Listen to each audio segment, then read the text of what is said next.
Good evening, and thanks very much for joining us for tonight's webinar. It's Julie Petty, and I work with Meat and Livestock Australia with the goat meat industry. Today's webinar is all around succession planning, what to do when you don't know when to start. And those of you who've joined us before, this is, as you know, the second in a series of webinars around succession planning, of which was held a few weeks ago, and the recording can be found up on the MLA website as well, if you're interested in going back and viewing that one. Before we get stuck into this webinar, let me quickly just take you through a bit of housekeeping. So if you should be able to follow the link that you would have received when you registered, or the link that I sent around yesterday to all our registered attendees to follow to join tonight's webinar. In those emails, you'll find things like the meeting password, meeting number, etc., if you're asked to enter those. And so you'll have to separately connect your audio to listen in to us tonight. So there's some instructions on how to do that available on the screen at the moment. Just follow the steps there in terms of joining by phone. If you'd like to, you can join by phone, landline, mobile, or via your computer audio system. But generally we find joining by phone gives you a much clearer audio coming through.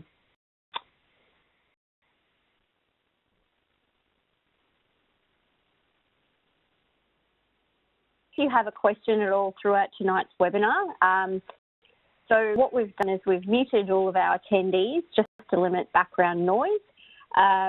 But you're very welcome at any point in time to pop a question into the questions box, which should be on the right-hand side of your screen in the webinar control panel. Ask everyone to do too is, if you've got a question there that you're wanting to ask of our presenter, if you could send that through to me as the host, that'd be really helpful. Sometimes if you're presenting and you're getting all the questions through, it can be a bit distracting while you're sort of trying to keep track of what you're saying. So I'll go through all of those questions as the host and ask those of our guest speaker.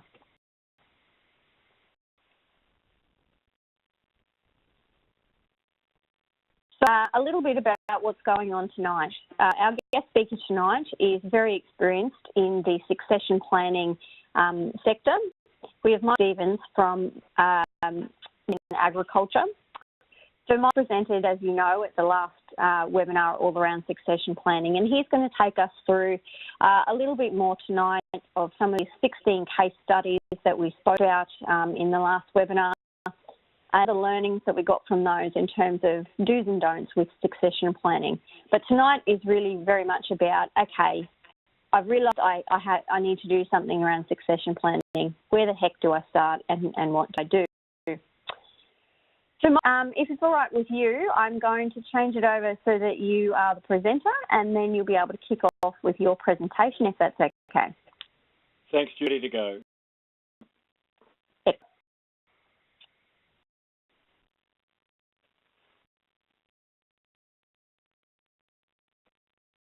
It should be coming up saying you're the presenter if you wanted to pop your presentation up on the screen. Yeah, got it now, and you should be able to see Succession Planning Webinar 2, what to do when you don't know where to start. It hasn't popped up just yet, Mike. We'll just hang on the tick in case there's a bit of a delay, if that's okay.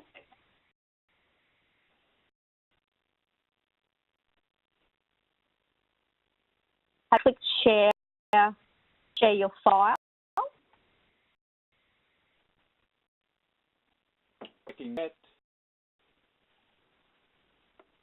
While I'm doing that, everyone, if you wanted to just pop into the chat box, perhaps what the weather's doing in your region, that'll just let me know that, one, I'm not talking to myself and you can all hear me, which is really good, and two, that you found that chat function and worked out how to send that through. So there should be a drop-down box where you can select who you want to send that to, and you can send it to me as the host, and then just pop into the text box there, maybe what the weather's doing in your place and how it's all going. We have presenter. We're not the at the moment. Yeah, I'll reassign it Hang on 1 second. Passing the presenter privileges to Mike, so let me know if that doesn't come through. Sorry, everyone. The least of our issues is technical difficulties. We're going really well. Mike, your presentation's up on the screen. I can see a few comments coming through from people saying having a little rain. Some of them are really, really dry in capital letters. Someone sitting in Brisbane like me where it's overcast and rainy. So everyone can hear us, and half of them I think are praying for rain. So let's hope it does get a shower for those people soon. But Mike, I can see your screen, so we're ready to kick off when you're ready. Thanks. Julie, and evening everybody. Some people were on the first webinar, and so the beginning of what I'm talking about will be familiar to you. Just a bit of a reminder of where we got to, and for those who weren't on the first webinar, we talked about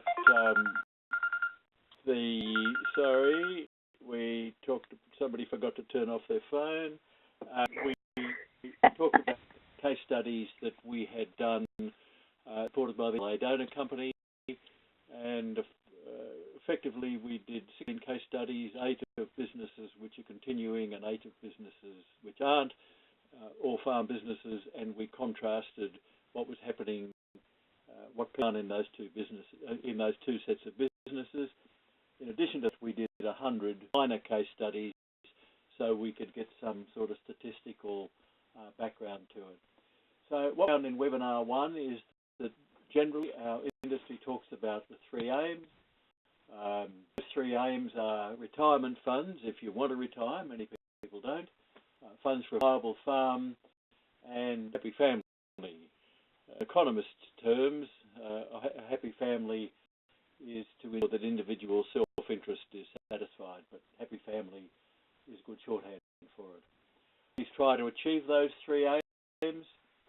The vast majority of farming families in Australia have farm businesses which are too small to achieve the 3 aims. It'll be a shock to people that haven't heard this statistic before to know that there's about 3,000 broadacre farms, sheep, cattle and crop, and of those 80% have got gross farm income of under $200,000. So for the vast majority of farms, broadacre farm succession is not a realistic possibility. We'll have a viable farm. To achieve the 3 aims, families must start with it in mind. It's a long-term process to achieve those 3 aims. They will ensure that the whole family is working towards that end, and certainly one of the strong things that came out of the case studies where the businesses were continuing was there'd been a long history of working, trying to achieve those 3 aims, and in the businesses that were not continuing, there had not been agreement about the end game. They need to ensure capital, to ensure that they've got choices, and need to plan for succession long before they have a succession plan. I'll talk about that a bit more later. And also, people need to ensure that the business performs above the average, and we'll explain that a bit later. And the final thing they have to do is to work hard and keep at it. The farm succession case studies put out a number of tweets and through Facebook, and some of one particular case study of a business where the farm had been halved and then halved again in the next generation, and they just couldn't go on halving it again. So some of Mike. Yes. Sorry to interrupt. We're just getting a couple of comments through that you're a bit faint. Would you be able to just maybe speak a bit closer to the microphone, if that's okay? Thanks. Yeah, is that better? Is that better for people commenting? Oh yeah, no, you're clear now. Okay, good. That's good. Thank you. So what came through in the Moo case study were, and sorry, for those who weren't involved before, all the families in these case studies were given the letter of a Greek alphabet. So nobody could, if it was the Jones or the Smiths or something, people might say, oh, I know that family. So the key elements in Tom Moo's success are the starting point of an equal distribution between the siblings has underpinned family harmony. In that case, they were able to achieve that. His decision to expand the farm before he came home. While he was working away, he made the decision. He knew the farm was going to be, or it was going to be his job to manage the expansion. So they didn't till he came home. They started before. To risk and debt, where most livestock producers get treated when debt is above 20%. Tom is comfortable with 40% debt. Now, I'm recommending that everybody rush out and get to 60% equity, particularly with the land prices. But the concept of ensuring that you don't have lazy capital has been important in that case and in many others. The timing of investments is important. When the capital is available, Tom will borrow and invest. The only question is what investment. So if farming land where he wants to farm is much too dear, in his view, at any point in time, he's free to invest somewhere else. And the next thing was to involve the next generation where young, demonstrate to the next generation farming is an enjoyable business. And that those 6 key elements of success really encapsulate the major elements of the 8 businesses in the farm succession case studies. So here we are. We've got a situation where things are very favourable, but what we need to do to get your family ready for their interest rate. They won't always say where they are. I'm not predicting they'll go up. They could go again before they go up, but it's unlikely. I remind people listening that when interest rates first went to 7%, it was the end of the known world and it was an absolute disaster. When they did 2%, everybody said we'll never see single figures again. We are sitting now around 4 and 5, so they won't where they are. Rates won't always be at 5%, and effectively you can borrow money at 4.5 at the moment.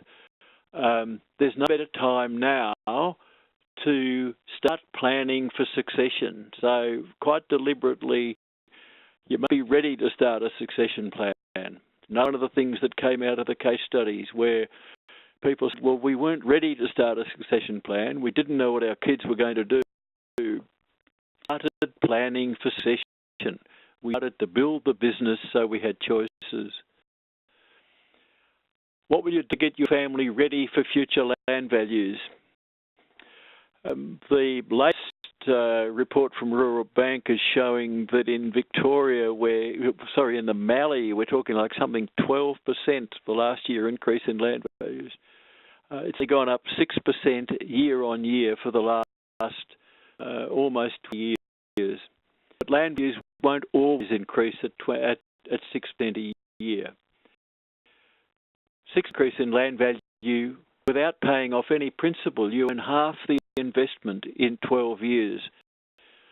A thing called the rule of 72. Divide the interest rate into 72 and it tells you how long it will be until you double your money.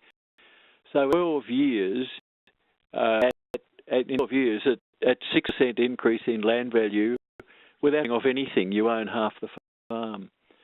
But if you go back to the rate of inflation for interest rates, about 2.9%, it'll take 25 years to own half the farm. So the dynamic will change tremendously. Land, at the moment, everybody says that, but the business is going to grow. It'll need more land.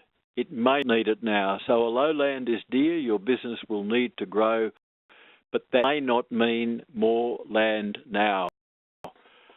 values do go down, your base will need to grow. And the things in a webinar where I can't see any of your faces, but look at top red line, assuming there is $1 million required for retirement. So in order to set yourself up with somewhere to live and have some money and not be dependent on the farm, let's assume that, say, $1 million is enough. Come of the number of children, if 2 children, and don't even worry about the starting point. If you have 2 children and the annual growth in business required to keep up with inflation is 2.9%, the growth required of land is 5. At the moment, we've been getting 6. Need to grow your wealth 7.9% a year every for 30 years, if that's the generation interval, in order to put 2 children in the same position that you were in. The second column on the left, the start dollars, I've assumed that was $1 million, but it could be $1, it could be $10 million.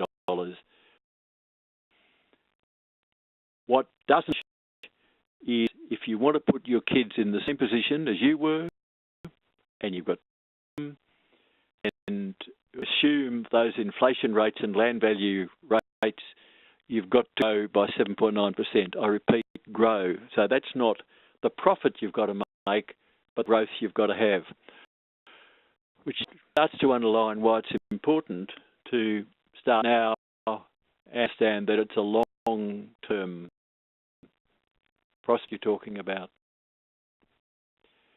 And I said land values won't always increase at 6% a year. You see this Herod White over 2,000 hectares index from 1980 to 2016. See, the curve has been straightened out for the trend, but you see around 2006 a peak and then drop off in a few more ups and downs with some places where land values are still going on in 2016. So this is the average of the total property index, as peaks have been most influenced by northern Queensland, but land values don't always go up. That we need to be careful of is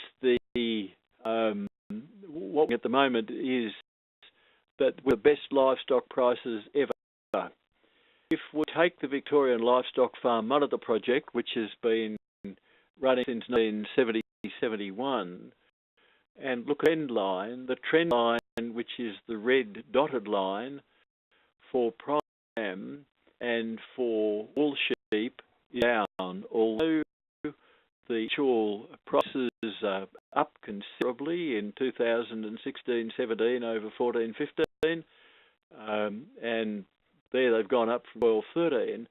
The trend line for both prime lamb and wool sheep is down. The trend for beef cattle is trending upwards, but it's the only one that is.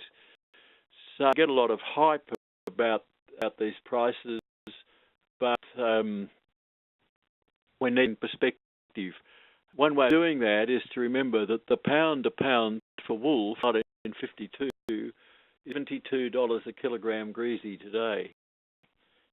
See that price hanging about. Further of the fact that these prices, although they're good, trend is still down in terms of return on assets and return on equity. A period from 1970-71 through to today. So, what would you do to get your family business ready for the future? Except interest rates won't always be 4.5%. So now, grow now. Just on those interest rates, it costs about $600 a dry sheep equivalent now. The drop in plant, add that on, investment is about $800 behind each dry sheep. So if your equity is 80%, you've got $160 debt behind each dry sheep. At 4% interest, you have an interest of $7.20 per D. That's the state of play. If your DSC gross margin, taking $30 as being a reasonable gross margin per DSC at the moment. So current interest rates and current prices, it is about 18% of your gross margin. But if it moves to 10%, which is not going to happen tomorrow, but can happen quite easily, you'll start to it becomes $16 per DSC, and it becomes 5% of the gross margin. So while our general sort of advice to people is you need to grow now while you can, you need to make sure your business isn't put in a position that if interest rates go up and values go down, that you get into trouble. And that's particularly appropriate because as people start to think of succession, they start to think about growing. Julie, time for some questions. Thanks, Mike. So just a reminder, everyone, if you've got some questions for Mike about anything he's presented so far, maybe some of that, the information in some of those tables, please do pop those questions in the chat function through to myself, and we can go through those with Mike and get those addressed. I should say too, Mike, I guess in terms of, we're setting the scene at the moment, but I guess if people are sort of starting to go hyperventilate a bit down the end of the phone listening to this, Mike does, I have heard this before, and Mike does have some really good practical suggestions as to how you might go through this process and start looking at how you're going to start planning for succession. So any questions coming through, please pop those in the chat function. Mike, we don't seem to have any just at the moment, so did you want to perhaps kick on and perhaps as people, they might be typing furiously, but we'll get to those in the next question break.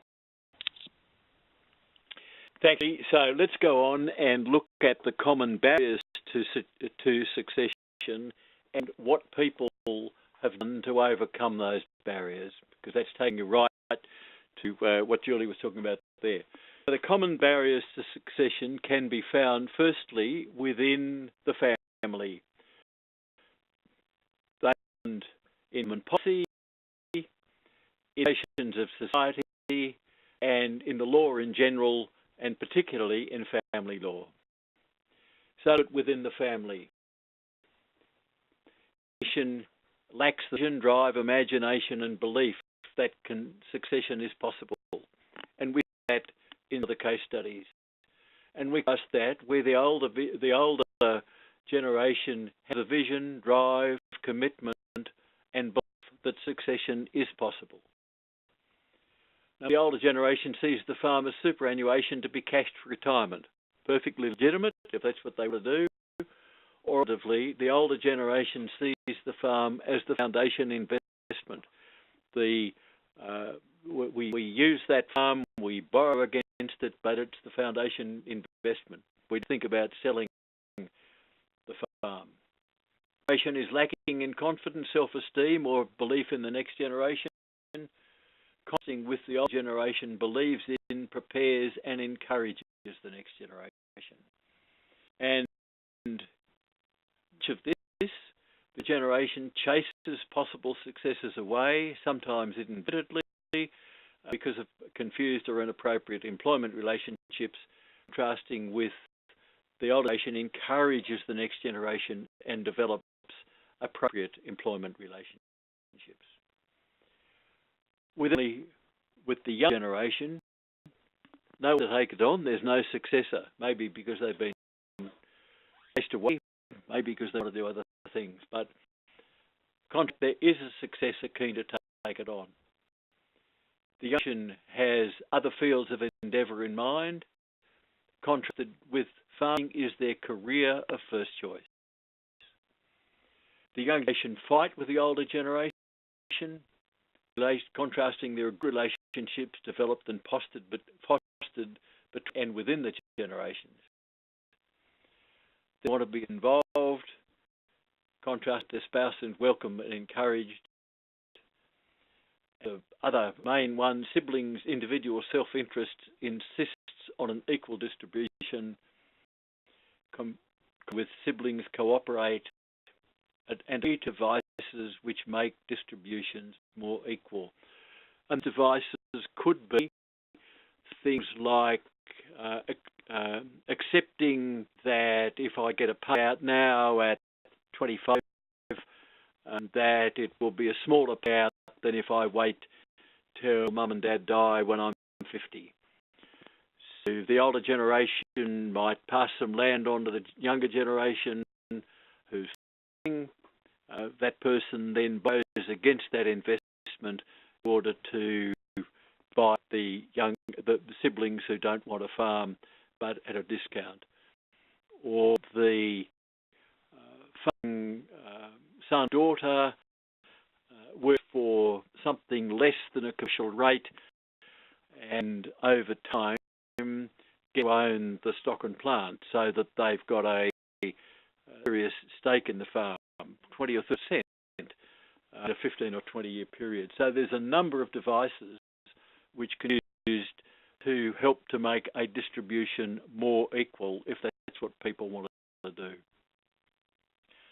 It's in government policy, and it's not a political organisation, but I can tell you that I'm working to try and get the restrictions on farm management deposits changed so that people involved in trusts can invest through farm management deposits to get the capital gains tax concessions lifted and get other taxation policies changed to, in those areas where stamp duty hasn't been reduced, to get it reduced, to try and move the compliance costs of trusts, to try and stop government from popping up unviable businesses. And, you know, everybody listening in can decide what they want to do about that, but squeaky wheels get oiled. The other thing you could discuss, and people common barrier, policies like tax concessions and young farmer subsidised loans usually help one family at the expense of another. So just think about whether you want to get involved in any discussions around that. And barriers to be overcome are the expectations of society. Parents should divide their estates equally between their children. That's what society thinks. In of the 100 many case studies, there's nothing like an equal distribution. But that's been the rule in the family that these have grown up with. Everybody's understood in those families that the farmers would get a greater share of the family resources, and that's been accepted. So all the expectations of society are an equal split. If families have worked for long enough, don't have to follow that. It's up to the individual. The common barriers to succession because of the law in general and family law, people get really worried about part-law applications, challenges to wills. What happens when the dreaded in-law, be it daughter or son, comes and strips away the farm? The research that I've done so far suggests that they've overstated. But unquestionably, one of the greatest risks to a farm business is splitting swag, and a happy family, keeping the family informed and happy, is one of the ways that can be avoided. So common barriers, there are ways to round them. One of the things is to keep the families well informed, particularly members of the family who are not on the farm and living. If they look look at the return on ag investment from the Australian Farmland Index, you would think this is return to capital, not growth we're talking about here. You would think that 10 was the expected return year out, whereas we know that if year in, year out, people can get 7 or 8%, they're probably doing well. So, things need to be understand the headlines, and you need to be in a position to have conversations with the next generation about reality. More questions? Thank you. Everyone, if you've got any further questions for Mike, please put those into the chat function there. I guess, Mike, that I first listened to this presentation, I was thinking, you know, there's just so many components that you've got to try and manage and juggle, and relationships that you've got to try and keep equitable, I suppose. It can be extremely tricky, and I guess if it's not a great communication between some of those key family members from the get-go, it's really difficult. So a lot to perhaps for bringing someone in who doesn't have an existing alliance to any family members to help through the process. Yeah, we'll start to look at these issues now in the next section. I think if we move on to it, because we'll start to deal with those if they really. Yeah. So 5 possible futures for the older generation. And retire, die, sell. And you can do it in any order, except you can't retire after you die. And you have to get somebody else to sell after you die. But you know, there's the retire, die, sell, so I'm going to stay here until I'm nearly dead, or retire or something, and we don't worry about the rest of the family. I'm going to hand over to one child, and everybody else can be unhappy. That way, the farm will be viable. And from the research that we did, that's a line that some families choose to take, and that's certainly their choice to do so. I'm going over and make everybody happy, so I'm going to have a viable farm and have everybody happy. Build a multi-generational business, and I'm going to build and sell a going concern. And people might say there are more choices than that, but I think most of them can get down those 5 choices. That's what you've got ahead of you. So the first 2 choices, if you've decided that you're going to keep it until you die, or sell before and retire, that's easy. You don't have to worry about that.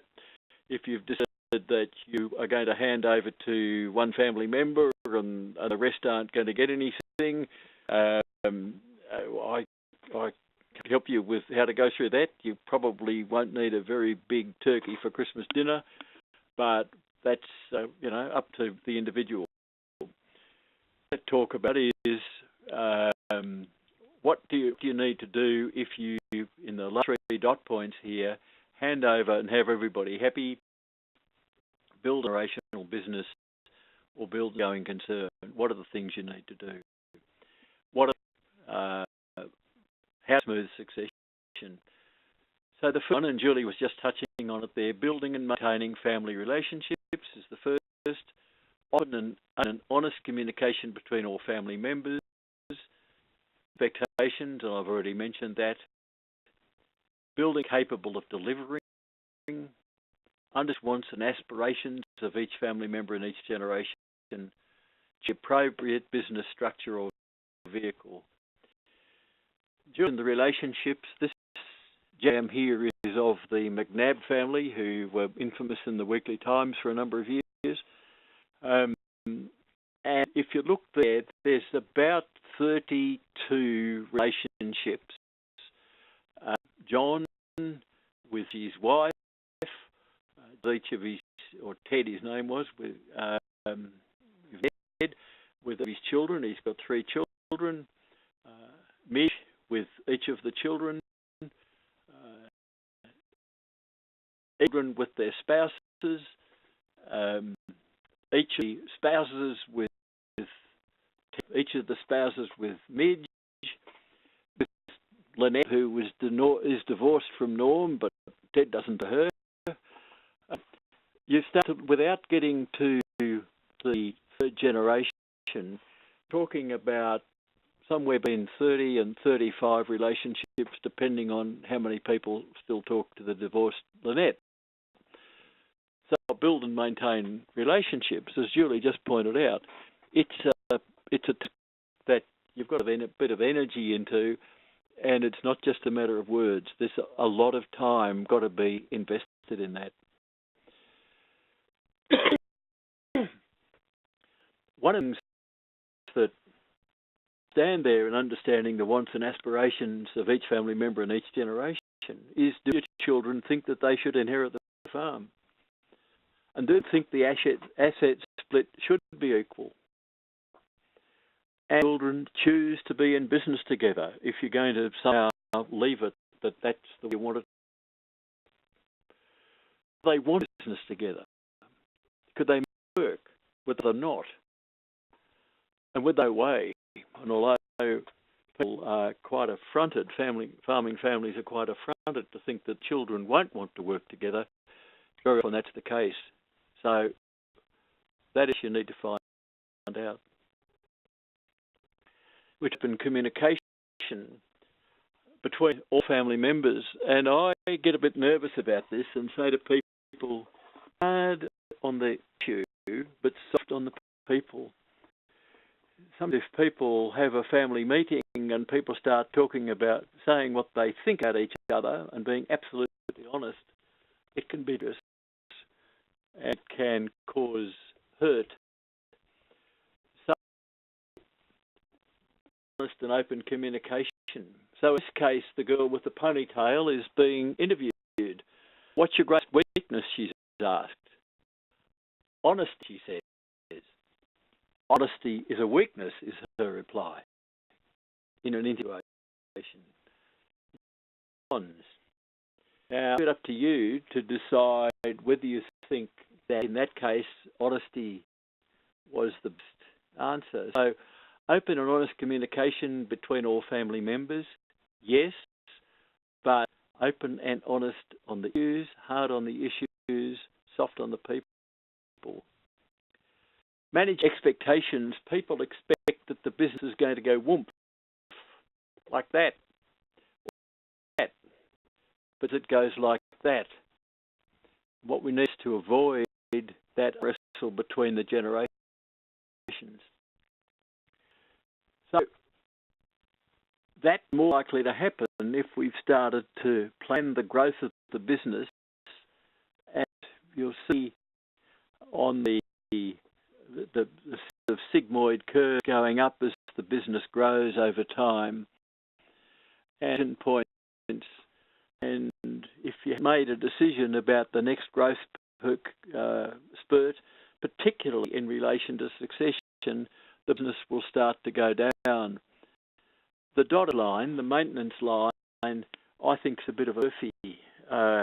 I don't believe you can stand still in a farming business. It's either getting better or it's deteriorating. So as you are planning the growth of the business in conjunction with the succession of people, those need to be in with each other. Whoop. Choose how to be funny on me, Julie. It's going to... Well, my question coming through, did you want to maybe answer that while it's thinking? Yes. So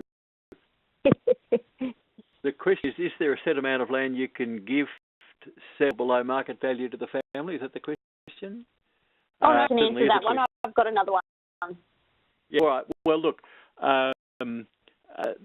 the issue there's around that. And one of the first issues around that question is whether or not there are capital gains tax implications. and who owns the land, whether it's been owned pre-CGT. So in any selling any assets, capital gain tax has got to be considered. The thing that's got to be considered is stamp duty, and stamp duty varies from state to state, and you need to be, of course, even where stamp duty is low, that you don't put yourself in a situation that you have a pit to try and avoid stamp duty because of a lower value of gift. So you can gift any amount, but when you start to do it below market value, you need to understand that you could be in trouble from a stamp duty or a tax point of view. A question you had? Yeah, a question coming through from Vicky. I've sort of touched on this already, but her question is, what do you need to build capital to ensure choices? Are you meaning land capital rather than land improvements such as soil, etc.? And this is sort of something we covered in the last webinar, but it might be good to recap. Yeah, sorry, just give me the distinction again, so I didn't quite get it. Oh, sorry. So Vicky's talking about why you need to build capital to ensure choices within the business. So she was asking if you're meaning land capital, as in purchase perhaps more land for different siblings, rather than land improvements on your existing acreage, such as soils or pastures. Let's just tee it out a bit. If you put all resources into improving one farm, while that will, if the capital has been deployed wisely, although that will make that farm more efficient and hopefully more profitable, it makes it harder to split if you want to divide assets, because it's all in one farm. It's not very liquid. So families where they have built assets so that they've got farm that can be cut off without affecting the main farm, maybe a second farm somewhere, maybe building the house for the next generation and build in town, so the next generation lives in town for a while and then they swap, and the house in town can be sold to provide some capital for the non-farming kids when the parents die or go into a nursing home or whatever. So to bring capital so that it's not core to the farm business, so that it can be either sold or distributed to the non-farming children, is a big help when it comes to succession. That a lot in some of your studies, where quite a lot of the people who had gone through succession planning process and come out of the other end of it, achieved the goals they set out, have a lot of off-farm investment just to diversify their nest egg. In the successful, in successful, we mean the businesses which are continuing. Speaking, they had grown a capital base. They'd done it by having more than one farm and by having off investments, so that we came to make choices. And in the case studies, there's two particular ones of two sets of brothers who farmed not all that far from each other over a similar period of time for 30, 35 years. One of the brothers, when it time to what was going to happen to the next generation, their kids, both their kids who were just sort of starting to go to school, wasn't all going to have to work together. No, let's stop now. One case, it took them an hour to work out how to go about the division of the assets, so that farming children could farm and the non-farming children could take the equivalent. contrasting that with another set of brothers who built a similar sized business and were 16 succession planners and spent 10 years and $2 million and devalued their assets and had a liquidation sale because they hadn't agreed on the end. Following from that, we've got a question from Malcolm just wanting, in terms of that off-farm investment, he's asking about what about off-farm capital, super and or shares? I assume that's an option as well. Yeah, I don't have a financial services license, so I'm not about to tell people, advise people where to put, where's their money. What I will say is that on investments, be it property or the market or some financial instrument, good of having capital which you can employ without affecting the farm, but talk to a financial planner. There's plenty of honest at the moment, aren't there? Correct. I will understand anybody. Yeah. I've got a question coming through from Amanda who's just said, look, if you're in this situation where you, the generation, don't even want to discuss this, what do you do? Yeah, I mean, that is very difficult, Amanda. What we do in that case, and it sometimes works, what we do is to find somebody who works in the succession area. It could be an accountant or a lawyer, farm management consultant, rural financial counsellor. Find somebody who works in the area and talk to them and explain the situation. It needs to be somebody who understands the people aspects, not just the legal and money ones. What weird situation, if you, Amanda, if you were talking to me, I'd listen to the story and then I'd write a letter to you, set out some of the choices, but that really be written to the older generation. It'd be addressed to you, but written in a way that we want to get the older generation to start to at least engage in some sort of process. And then it'd be up to you how you got the letter in front of the older generation. So those sort of techniques can help, but at the end of the day, it is incredibly frustrating and worrying for people if generations simply won't play. I mean, it's in the end, at the end, if they won't, you've either got to put up with it or go somewhere else. It's tough. It's equally frustrating if you're like, I suppose, if any member of the family is, I guess, not wanting to participate. So it's a very tricky one to try and manage.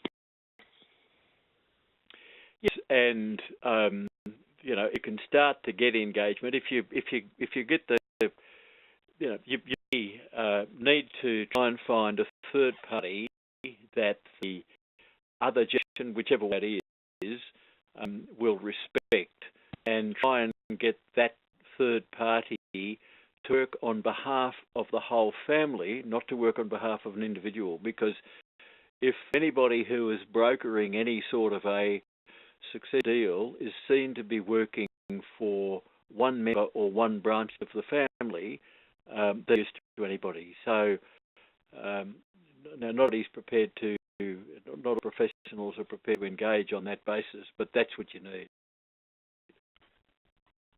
Thanks, Mike. Yes, press on. Yep. So we hear a lot of talk about what vehicle. So people start off by saying, oh, I want to talk about succession. Should I have a trust, or should I have a company, or do I bring somebody into the partnership, or what would do in a send some lambs to the market? Decide lambs you had, cattle, before you truck. The thing's on slow on me again. It's not coming up with the slides. So eventually it should come up here.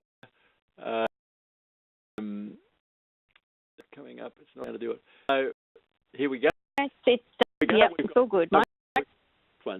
So, you know, you're going to get one of those, or and again being slow. It's just being slow for whatever reason.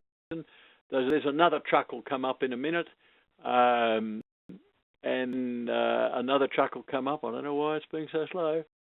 So, or you're going to get one of those, or are you going to get one of, and we'll see a B double there. The need on the number of lambs you think you're going to load, or in the succession, it depends on how many we're talking about, people are involved, wind frame we're talking about, whether we're talking about a single generation, just from one generation to another, or whether we're talking truly about multi-generational.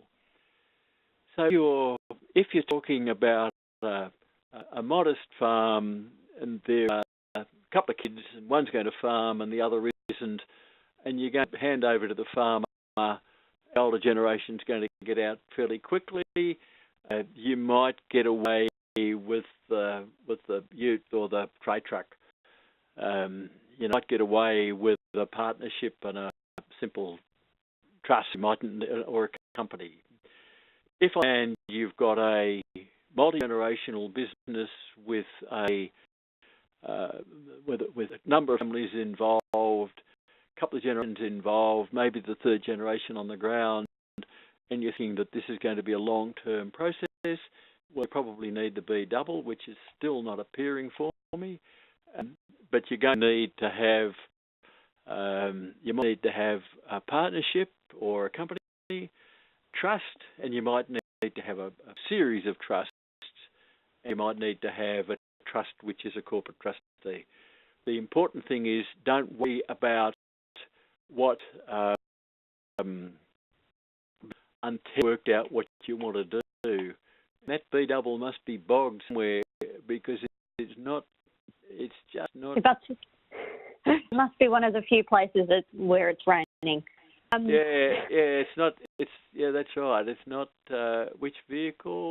Whoop. You pop through to the next slide if it's I'll do that. Here we go. Okay. Done. So one of the things that we hear about, which I find quite distressing, is when somebody's gone off to a lawyer or an accountant or a farm management consultant or whatever, but one person in the family's gone off and they've done the succession plan and it's all done. They say to everybody, we've done the succession plan, nobody's sure what's in it, nobody's been involved in it. Our succession plan is we won't talk about it.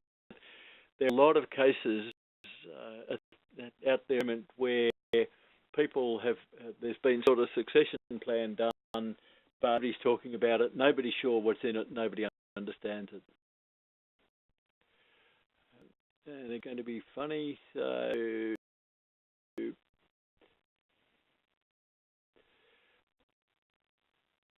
when people about a succession plan, we like them to think about the whole farm business, the way people, finance and physical production are working together in order to get an overall system.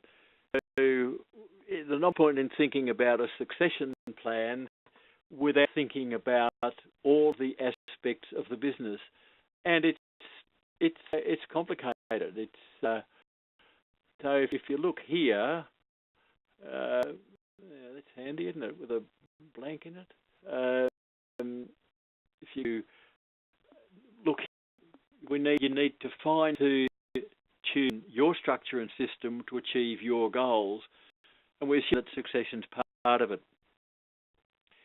So orange bull in the middle of that, which says business, what succession, what to do, how you're trying to do it, when are you going to do it, what risk are you prepared to take, what pace are you prepared to go at, why are you trying to do it. And I put in because we've situations where people are arguing about what would happen to the farm, and then they talk to the next generation, and the next generation says, well, we don't care, we don't want to be involved in it. And people just assume that they did. So what's your business about? What, where, when, what pace, why, how? And think about that for the human and physical and mental health, for the health of plants, animals and water, and for the financial health and the resistance and fitness of the business. And let me try and get the next one. Really is below now. Whoop, whoop. And then does that to me. I'm not very dexterous with my. Whoa, everybody. I think so the next one's come up. Yeah. So all I'm trying to do is to demonstrate that managing a farm business is a complex business, and we're giving people a misservice if we try and make it. So look at the human there. If you go to the ring from the inside, you're thinking about preparing your family, employees, and the external people that you work with. And from the physical, land and water, crop, livestock, and plant. From financial, the growth stage of the business, that's new funds that you might get in, your carry-on funds, and your own investment. All these things have to be managed. And one of the reasons that I think people sort of away from succession is that succession is a major issue. But in a reasonable-sized farming business, if you compare that with any other business, you would have a chief financial officer, and you'd have an operations manager, and you'd have a general manager, and as well as that, you'd have a board of directors. And farming businesses, there's one or two people that are taking on all of those roles. And I understand that when you're working on succession, that it's another job that's got to be done. It does have to be done if you want to be able to achieve the three aims. Model is just showing each of the numbers, 7 numbers there, and 7 is the one to concentrate on. Number where all the circles combine is he who has part ownership of the business or ownership of the business, is involved in working in the business, and a member of the family. And it's a hat that a lot of people wear. But understand in succession that you'll have around you, in many cases, who could be members of the family. That's number one, but have no ownership of anything and they're not involved in the business. Or could have some external investors who have some ownership and aren't involved in the family and aren't involved in running the business. And you've got employees in the business, they're involved in the business, but they're not part of the family and they're not involved in the ownership. And so see as those at the various spots that those circles join, as I said, 7 positions that people can have. And important from a succession point of view, particularly when you start to bring in members and you have some employees who have got senior positions, it's important that you allow for a smooth transition between what the family's doing and what the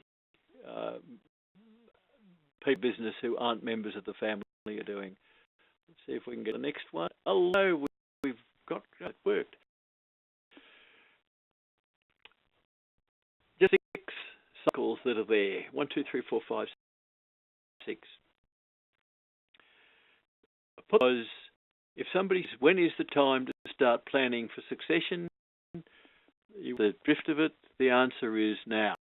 To start a succession plan? Well, that depends on where your family's up to. But as you have started the succession plan, it may not be a good time to enact it. So if in the middle of a rip-roaring drought, or a 1974 cattle crash, or a 1990s wool crash, it might be a good time to enact the plan. So have the plan, but you must have to put it there. Number one is it goes around every year. You can't avoid it. Annual production and tax cycles, 365 days. Some of these, the family issues are the cycle I work on about 30 years, but I've had people in their 60s coming to me about succession, and they've been trying to work out how to get their father to hand over, or the bloke's father to hand over to it. Father was 95, so that family issues, generation interval can change, and the individual, some people are ready to take over at 25, some people aren't ready until they're 50, maybe never. And then the cycles I've mentioned, drought I've mentioned. So you might have the plan ready, but if you haven't got sort of half of those cycles going with you, it might pay to put the plan on hold. And the thing I want you to think about is the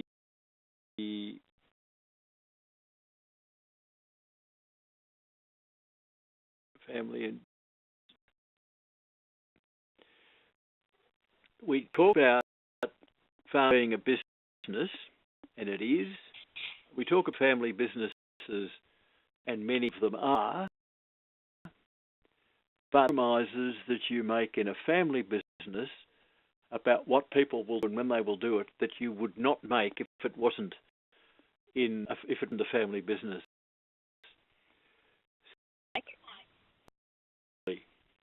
Sorry. We just got some coming through saying they're having some issues with sound. If everyone could just pop in the box if you're able to hear Mike and I clearly, would be lovely. And I'll just see whether that's just my mirror spread issue. So Mike, please carry on. How's that? Is that any better? Julie could hear it anyway. Yes. Okay. We able to see the Lisa, you can hear now. Beautiful. I've got the message there. Thank you. So family and business. So right-hand side, business strategy, financial capital investment, and business governance. Most businesses will have that some sort of strategies in place for business, financial capital investment, and business governance. If we think about the family values and vision, business mission and purpose, it's possible that there will be compromises you need to make, the opening of this slide, between what you do as a family and what you want as a business. So in the areas you have a business strategy, you need to have a family strategy. As you've got a financial capital investment, a human capital investment. As you have business governance, you need to have family governance, and that can be through family forums or family councils.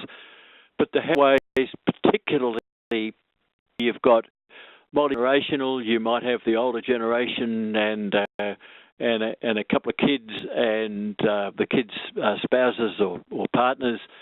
You need to, if you want the business to be able to really not be affected badly by what's happening in the family, you need to develop ways to handle family issues separately, but not so separately that you pretend that what's happening in the family doesn't affect what's happening in the business. So that sort of approach of thinking about family strategy, human capital, family governance will help you in that regard. And again, it's not working for me. So let me take you now to the succession scorecard. And the succession scorecard will be available on our website. I checked with Ange. I don't think it's available yet, but we'll get it up there. I urge you to copy it and get individual family members to fill it out. And I'm doing that because we've found that succession really works well because the employment relationship as well as the succession plan has been open and transparent, and the appropriate structures have been in place. So as a member of the younger generation coming home to the farm, if so any other business, you'd expect to have an organisational chart and a position description for the returning family member and member family currently on the property and other permanent staff and casual employees. And you expect to see a letter of engagement for contractors. So in your own business, think about whether you've got all that. And going into a business outside the farm, you'd expect to see some sort of induction process documented, and you'd expect to see it followed. And expect to see salary and payment details agreed and document and other details agreed, housing, meals, vehicles, holidays, all of those things. We'll sort that out later, people say. If they don't sort it out at the beginning, the expectations can get very confused. And then succession planning. The expectations of each family member being managed. Are the needs and aspirations of each person in each generation understood? Is the parents' broad direction agreed? Is the farm to be passed? If the farm is to be passed on, is equity and profitability transparent? So through print the scorecard, go through, get individual family members to fill it out, and then have a discussion about it. And I bet you won't all have the same score. You won't all have ticked the same boxes. It's a useful way of keeping that conversation going. The 6-pack of harmonious succession. Start to create the financial resources to provide the choices. Ensure open and productive communication, but remember, hard issue, solve people. And it's on, funny again. While you're come up, sorry. Yep. Create positive family and employment relationships. Go, Jill, you're being slow again. The form that you were just talking about in the previous slide, that's something that people might want to get access to. We'll be able to email that around to all of our attendees tonight, won't we? Yes, we will. Yep. And if listening to the recording perhaps after tonight and they hadn't registered for the webinar, is that available from your website somewhere obvious, or should they get in contact with the office? Yeah, if they're in touch with Angela, she can get them the scorecard. But as I said, we'll get it on the website. Excellent. Okay. Okay. So number 3 is create positive family and employment relationships. Number 4 is build trust in the family and the business. Number 5, there's got to be 6 in a 6-pack, and got them. Manage the expectations and develop a team. And by develop a team, I mean develop a team to assist you in the succession planning process. Ideally, get somebody to assist you driving it. We work in succession. We work with the accountant nominated by the family and by a lawyer nominated by the family. Or the accountant and the lawyer and whoever's driving it have to understand that they're working for the family as a whole. As I said before, not for one individual branch of the family, because the only way you can get harmonious succession is to be working for the family as a whole, and there are often compromises that individuals will need to make. I said it on this webinar, Julie, but a good succession plan is often one that people are prepared to wear, that people are prepared to say, yeah, it was okay, rather than one where anybody is absolutely overjoyed. Often there's somebody who's overjoyed, there's somebody who's feeling pretty bitter about the whole thing. And I think the only one more slide, and that is back to questions. Yeah, I've got a bit over. Okay, Mike, would you be able to quickly run through? I've just got a question coming through from someone about you mentioned the aims of the business. Would you be able to quickly recap that? Yeah, so the three aims of most farms, not all, but are to have sufficient funds to enable retirement if you want to, that not be financially dependent on the farm. Able to pass on a viable farm to the child or children who want to farm, and be able to have sufficient resources to have the non-farming children happy with their distribution of family assets, both now and in the future. And by happy, we mean that individual self-interest has been satisfied. Not everybody wants to achieve those three aims, and nothing mandatory. There's nothing that says you have to. From the 5 choices, some people decide that they want to, the farm's their superannuation, but the aims are generally as I've just described them. Very much. So for those who might be wondering, we will be able to provide a copy of the presentation following the webinar as well. Is that fine, Mike?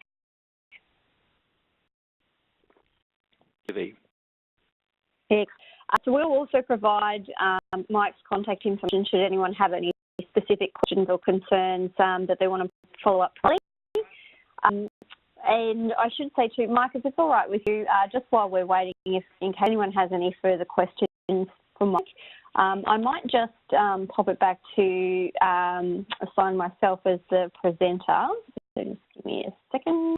And I just wanted to quickly run through the final bit of housekeeping, if that's okay, and then we'll get back into questions so you can give your voice a break for a second. In terms of what's next from here, I guess Mike has given, from a succession planning perspective, Mike's given you quite a few different things to mull over. We'll certainly make sure that that form that Mike suggested the family members each fill in individually will be circulated to everyone who's registered for tonight's webinar, so you won't miss out on that either.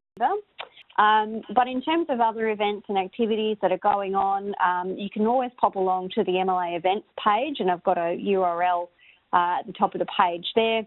We've got all the different events and webinars, and whether there are different workshops or whatnot listed on the events page there. So you're welcome to scroll through that, or there's a search function as well if you're looking for something quite specific. And I should say too, this, like the Business Edge workshops, which you can see there's a couple of those planned in different locations around the country on the screen. Business Edge is a 2-day workshop where effectively you can go through some of the basics of financial and business management, and it's an extremely practical course where they'll take you through examples of perhaps different financial statements of a business you might be looking to purchase. and help you sort of analyse that and know what to look for. So I guess it's relevant in terms of what Mike's been talking about tonight in terms of planning for succession, whether you're looking at different acquisitions or whatnot. So highly recommend if you're interested in that sort of stuff to go into those workshops, and they really talk you through to some of the detail in terms of, you know, sort of funding you need to be setting aside for your retirement or for kids' school or things like that too. It's a really practical course and very hands-on. So if anyone has any questions or et cetera about that, they're welcome to pop along to the events page or contact myself, because we can, if there's none listed in your local region, we can certainly look to put one on if we've got a group of interested people. So quite a few just comments coming through from Malcolm and Caroline saying thanks very much for the session tonight. Really thought-provoking. So that's good news. I'm glad people have found this quite handy. Was there anything else that in particular you'd like to add to our attendees tonight, or any, you know, final messages that you'd like them to take away from this webinar? Lee, if you haven't started, start to build the business so that succession is possible. And even though you may not be ready to develop the succession plan, start to have open conversations with the family about the possibilities of the future. It's a pretty difficult one, Mike, isn't it? It's easier said than done, but the sooner you start, I guess the sooner you know where you stand. I mean, Julie, without prolonging it too much, we before we started the case studies, we did a survey that allowed us to look into 6,500 of the 50,000 farm businesses, and half of them done a succession plan, and of them done a succession plan because they're it appears they're too nervous to start, and leaving it is really very often only prolonging the agony for people and leaving it for somebody else to clean up a mess. I guess that is the worst that can happen too, isn't it? When there's different expectations around the family members and no one's quite clear what's going on. Right. Yeah. Okay, well, so we've had a question come through from Malcolm again. Thanks, Malcolm. How do you manage with the frustrations of facilitating family succession plans? I think Malcolm is concerned about how much care you have left. Mike? Yeah, so how do you manage the, I missed the bit, how do you manage the... Of facilitating a family succession plan. It's the real frustration. So do you manage the frustration on behalf of the family? You've just got to show the family that it's a long process.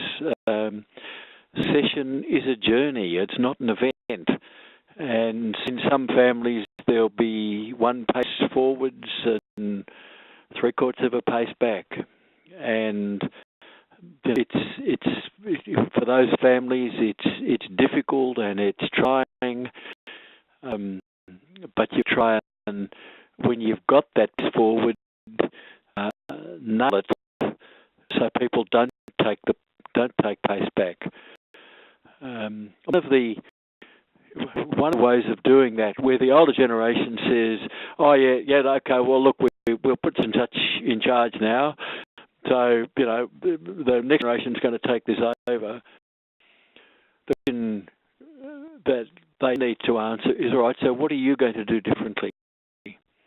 One day, your son's going to be in charge. What are you going to do? Are you still going to go down to the workshop at 7:30, the way you have for the last 35 years? You're going to have to demonstrate that you're doing things differently. And sometimes that's hard, but the older generation understand that they're going to have to do that, understand what they're going to have to do, it can be easier. Very point. Thanks very much for that. Well, we might wrap it up there actually, because I haven't had any further questions come through. And I just wanted to say thank you very much to all our attendees for hanging on with us and sticking through the webinar tonight. We've really appreciated your attendance and the questions that you've sent through. And we really do hope that this has been helpful and help you as you go through this journey yourselves.